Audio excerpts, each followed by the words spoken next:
Okay, this is part 3 of week 5. This was a long one, so I apologize in advance, but I want to make sure you get the information. We're talking about the truth about facts, and you're going to get this handout attached to the weekly email, and I definitely want you to take a look at this and read it thoroughly, because there is some phenomenal information. And while I was reviewing it last week in preparation for class, and then also in preparation for the video, I consistently just learn every time I read about everything that we talk about. So one of the things that that you need to know is that it's recommended, physician, doctor recommended, or even in the information that you're going to read, that you get about 30% of your calories from fat. So you actually could survive on 20 or 10, but 30 is the recommended.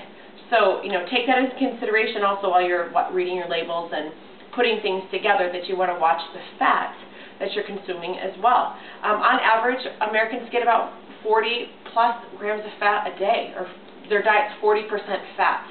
So it's definitely something we need to start taking a look at. I had a gal in Bentonville who she lost a total of 147 pounds, and one of the key things outside of calories and protein was she watched her fat grams very closely. She taught me that, as a matter of fact, so I take notes from people who are successful. And she lost 147 pounds and now is a size 2, and it's unbelievable that that's the situation she's in.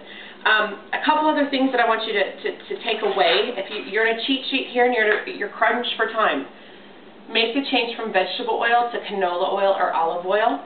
I honestly don't recommend cooking your eggs in olive oil. It just doesn't taste all that great. So you probably want to use the canola oil for that, and also maybe some baking. I haven't seen too much change in the taste of things there. I don't even believe that we have vegetable oil. We may, but I bet that we probably don't. You definitely want to watch oils that are high omega-6s.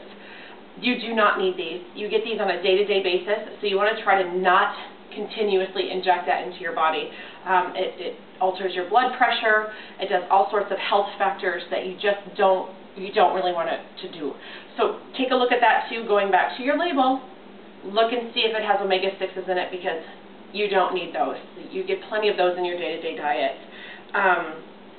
Some things that can help with getting lower fat in, obviously your fish, eggs help lower the fat. You're going to want to watch the yolk. You can get too much yolk. So if you're against me and my egg whites, which is totally acceptable, use one full egg and then maybe use a couple egg whites. That way you get that same taste and what have you, maybe just with less fat. So definitely take some time to read this. It talks about fats and cholesterol and the things that are happening within your body. So put those changes into your diet, which all the changes this week, from labels to portions to fats. My suggestion, focus on the labels first, and we'll work the other things into it. So don't try to get too stressed or try to make too many changes at once that you can't stick to, but definitely take a look at this when you get an opportunity, because it is great information.